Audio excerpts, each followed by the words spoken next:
Buenas noches, mi nombre es Leticia Vázquez y soy del grupo 9162. Vamos a empezar con la definición de psicofísica. La psicofísica es una rama de la ciencia que investiga la relación entre los mundos físico y psicológico.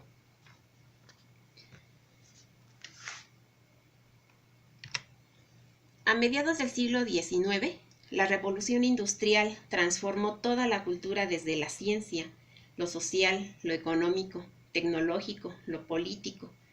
Aparecen igual las medidas precisas, la probabilidad de cálculo y entre ello las ideas cuantitativas de lo psíquico. Weber, profesor de Anatomía y Fisiología de la Universidad de Leipzig entre 1817 y 1878, se especializó en fisiología sensorial. Trabajó en específico con el sentido del tacto y el sentido muscular. De forma concreta, experimentó con la localización táctil y la detección de pesos. Estos experimentos consistían en establecer las diferencias mismas que podían ser percibidas por los sujetos. En sus experimentos de localización táctil, utilizó lo que se ha denominado prueba o test del compás. Su procedimiento consistía en poner las dos puntas del compás sobre la piel de los sujetos, separándolas más o menos en diferentes ensayos para establecer el umbral diferencial, es decir, el límite entre las sensaciones de notar o sentir dos pinchazos o notar solo uno. Con el compás más o menos abierto, se coloca sobre la piel del sujeto para ver si sintió los dos pinchazos. ¿Sentiste los pinchazos? ¿Los dos? Sí. En eso consistía el experimento de Weber, en ver si el sujeto sentía o no ambos pinchazos. Ahora lo hacemos con el compás un poco más abierto. ¿Sientes ambos pinchazos? Uno solamente. ¿Cuál? El del lado izquierdo.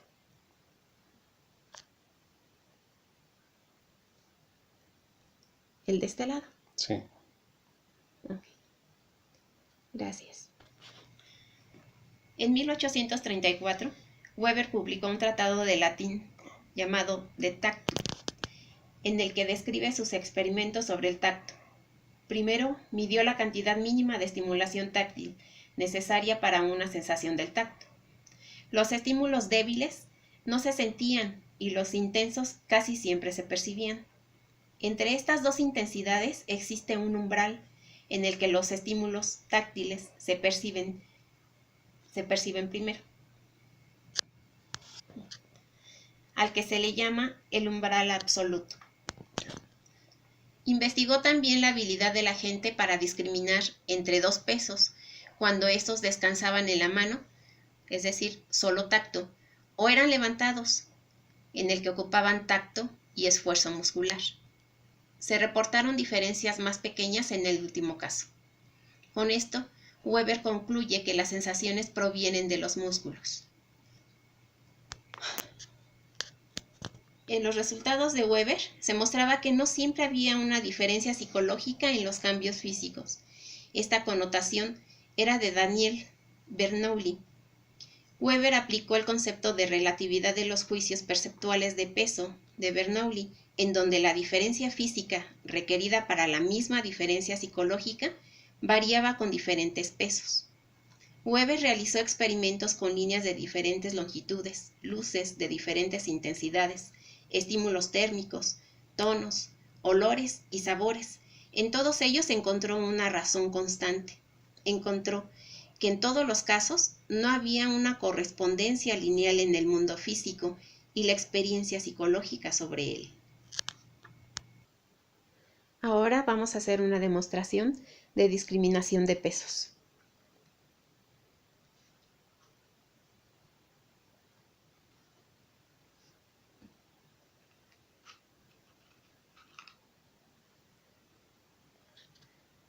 ¿Cuál pesa más?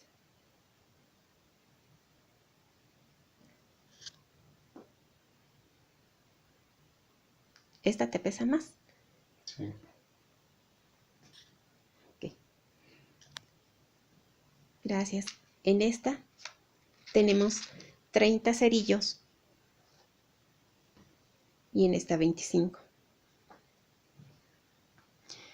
Ahora hagamos la prueba con algo más pesado.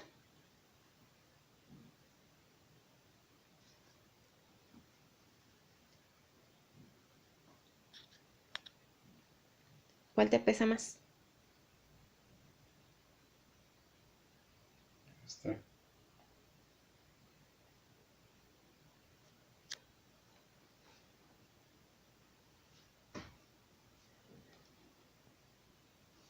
Ahora vamos a agregar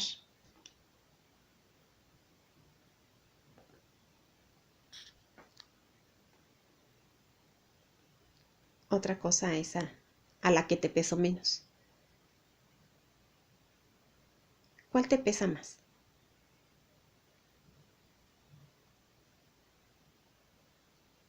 Igual.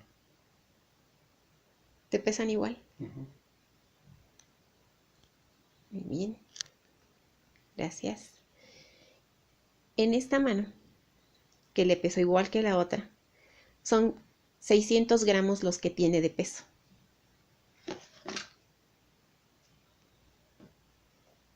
Y en esta otra son 500 gramos. Y la sintió igual.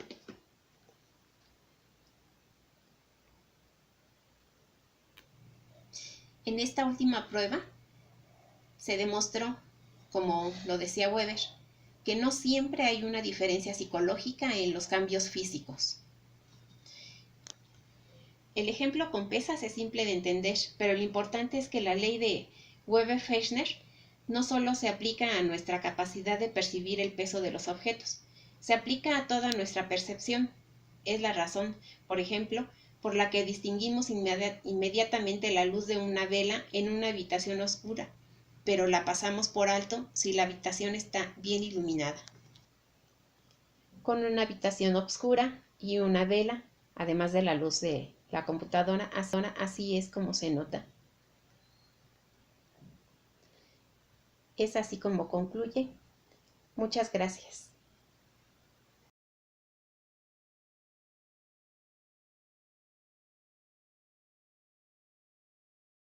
Físico es el método de los límites o también llamado método de los cambios mínimos.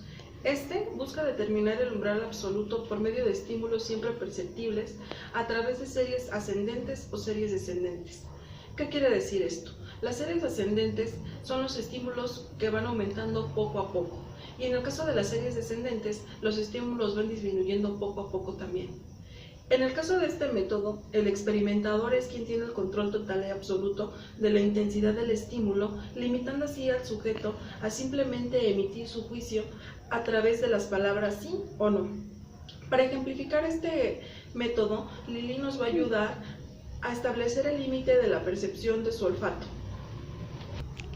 En este caso, vamos a acercar a la nariz de Lili una barra de chocolate y ella nos va a decir si percibe el aroma de él o no. ¿Percibes? Sí. ¿Ahora? Sí. ¿Ahora? No. ¿Ahora? No. ¿Ahora? No. ¿Ahora? No. ¿Ahora? No. ¿Ahora? No. ¿Ahora? No. ¿Ahora? No. ¿Ahora? No. ¿Ahora? No. ¿Ahora? Sí. ¿Ahora? Sí. ¿Ahora? Sí. Bien, con esto concluimos el ejemplo del método de los límites.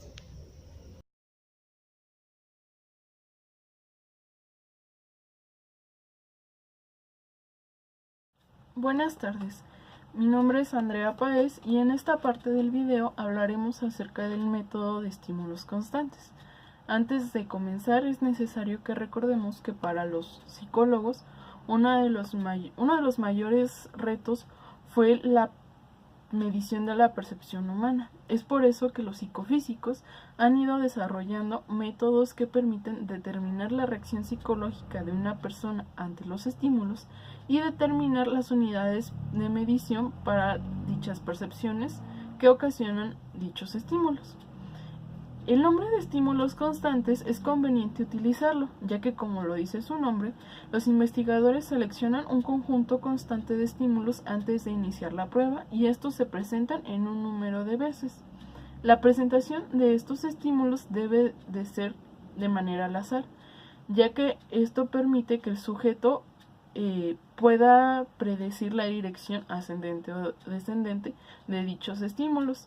Estas estrategias lo que tratan de evitar es la intromisión de variables ajenas o la presencia de errores como el de habituación o errores de anticipación. Esto nos permite a su vez obtener una medición cuidadosa del umbral absoluto y del umbral diferencial. Y aunque el método de estímulos constantes puede producir estimaciones muy útiles del umbral absoluto, tiene algunos inconvenientes. Entre ellos está principalmente que consume bastante tiempo, ya que con frecuencia se requieren hacer pruebas previas para hacer una estimación adelantada y prudente del umbral, y después es necesario presentar muchos ensayos en cada nivel de intensidad. Y con esto, el siguiente inconveniente es de que si se utilizan menos ensayos, el resultado que se puede obtener no es muy eficiente en cuanto a tiempo, porque son intensidades muy alejadas del umbral, es decir, no suministran la información necesaria y por lo tanto los resultados obtenidos son pocos confiables. Es por eso que a continuación les mostraremos un ejemplo de cómo se tiene que hacer este método.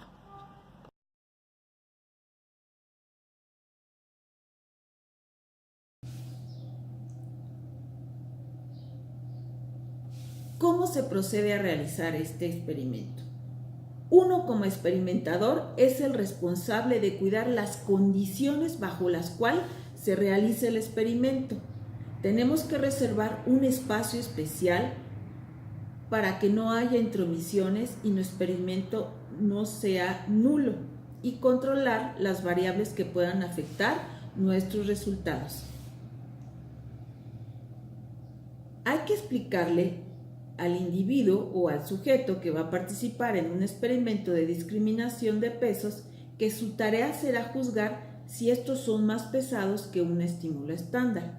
El día del experimento, primero hay que hacer un ejercicio de práctica y luego, cuando estemos seguros de cómo realizar el experimento, permitamos ingresar al sujeto.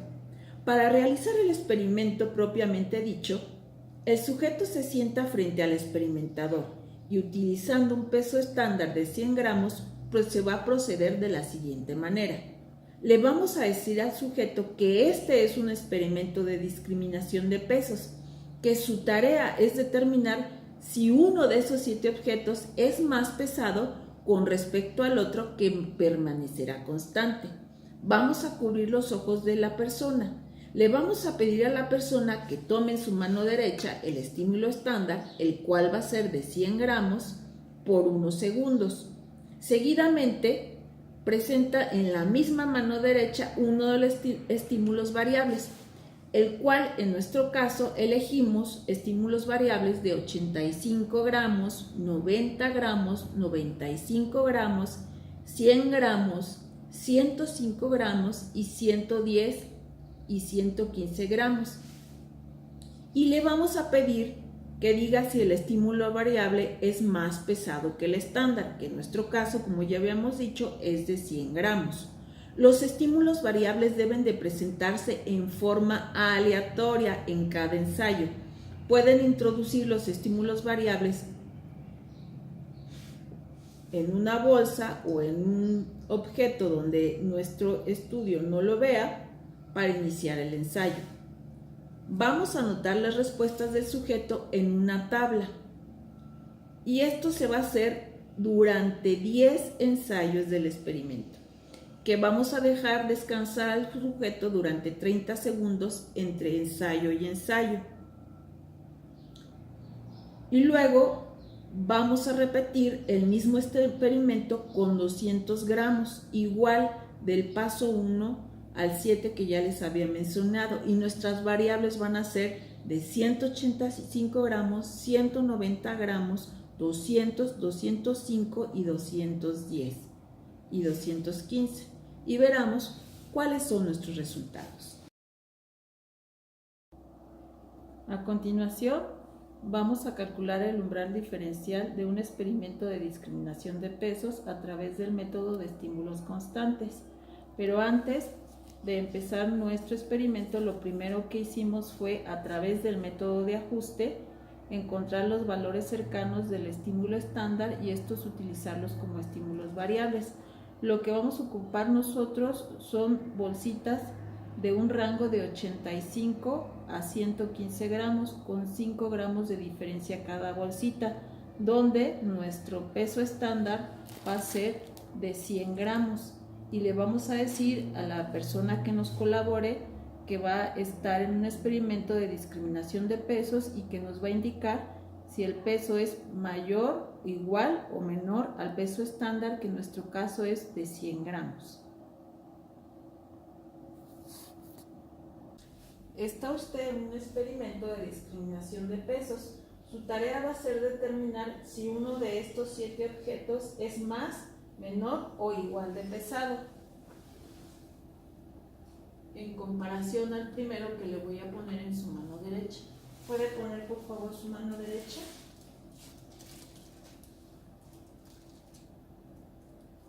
Ok. ¿Correcto? Quiero que me diga si es mayor, igual o menor. Menor. Mayor, igual o menor. Menor. Mayor, igual o menor. Uy. Menor. Mayor, igual o menor. Mayor. Mayor, igual o menor. Mayor. Mayor, igual o menor. Mayor. Ok, lo dejamos descansar 15 segundos y volvemos a aplicar el experimento. Bueno, y entonces hicimos las 10 repeticiones dejando descansar a la persona que nos colaboró medio minuto para volver a repetir otra vez la misma operación. Y lo que consiste es darle en forma aleatoria, o lo que consistió fue darle en forma aleatoria cada una de las bolsitas y que él nos determinara si pesaba menos, igual o mayor. Y los resultados obtenidos fueron los siguientes. Como ustedes pueden ver, en la mayoría de las veces la persona que nos colaboró acertó la diferencia de peso si era mayor, igual o menor. Por lo cual muestra que nuestro experimento sí funciona. Y luego lo volvimos a hacer con bolsitas de 200 gramos. Pero en las bolsitas de 200 gramos encontramos más errores. Y yo concluyo que estos errores se presentaron porque nuestro método de ajuste que aplicamos fue a 100 gramos y como subimos el gramaje, entonces ya la diferencia del estímulo no se podía percibir y por lo cual nos generó mayor error. Entonces, para que la persona pudiera detectar de forma correcta las diferencias de peso, tendríamos que volver a aplicar el método de ajuste en un gramaje de 200 gramos y entonces, aplicando este método, estoy segura que los resultados serían igual de correctos que con el de 100 gramos. Y con esto